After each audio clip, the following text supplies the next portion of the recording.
উপদেষ্টা আসিফ মাহমুদের ব্যাগে বিমানবন্দরের লাইসেন্স করা পিস্তলে গুলির ম্যাগাজিন পাওয়ার ঘটনাকে ঘিরে এখন চলছে তীব্র আলোচনা সমালোচনা।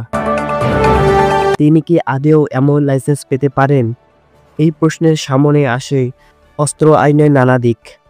আইন অনুযায়ী সাধারণ নাগরিকদের জন্য অস্ত্রের লাইসেন্স পেতে বয়স হতে হবে ৩০ বছর। সঙ্গে ধারাবাহিকতাভাবে আয়কর প্রদানের হিসাবও দেখাতে হবে। তবে মন্ত্রী বা মন্ত্রী পদমর্যাদা ব্যক্তিদের জন্য এ নিয়ম শিথিলযোগ্য।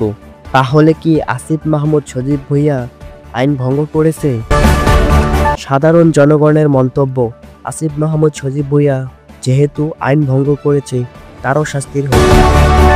আসিফ মাহমুদ সজীব ভুঁইয়ার এই ঘটনাকে কেন্দ্র করে দেশের চলছে নানা জল্পনা কল্পনা।